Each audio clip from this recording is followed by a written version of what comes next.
Casey. Appreciate it. And really appreciate that. And of course, I'm not in the room, but I think Senator Scott's there. I really appreciate you both for holding this really important hearing. These stories are heartbreaking, devastating, and we really need to do something to protect people because they don't happen just in one community or another. They're happening, of course, my home state of Nevada, but all across the country. And bad actors, they continue to target and scam Nevadans, particularly our Nevada seniors. And in fact, according to data from the Federal Trade Commission, scams cost Nevadans nearly $36 million dollars in 2020 alone.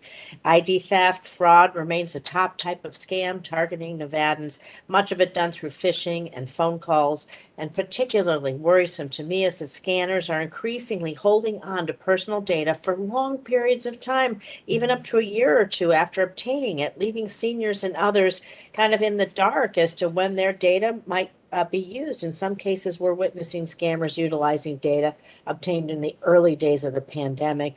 So, Mrs. Klingler, I'm told by AARP Nevada that delayed use of data obtained via scams is really becoming a problem in our state. And so, what should Nevada seniors who may have been a victim of a scam in the past and think, oh, a lot of time has passed by, I may not have to worry? How do they protect themselves now, considering that people are using their data now or might use it in the future? Thank you, Senator, for your question.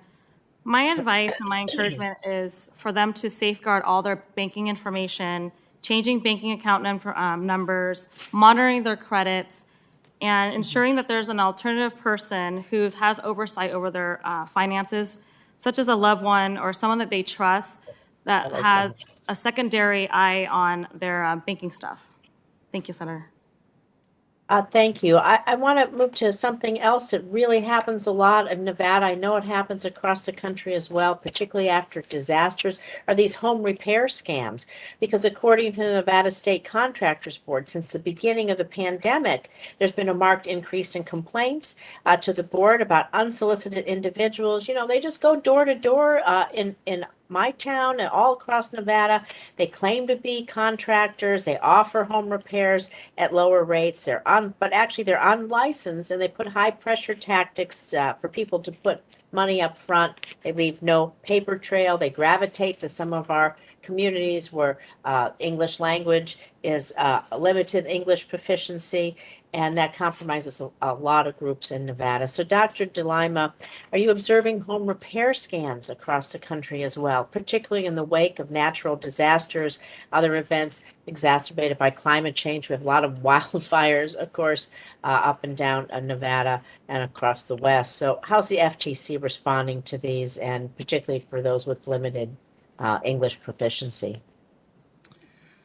So thank you for your question. So scammers flock to areas where there's disruption, where there's confusion and fear. That is just a playground for fraud criminals.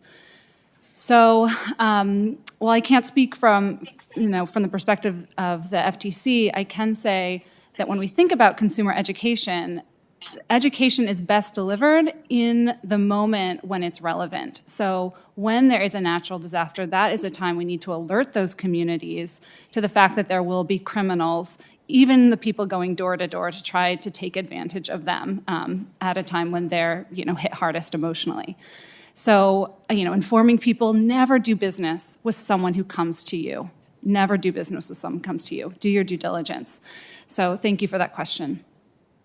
Man, thank you. Thank you, Chairman Casey. I yield back.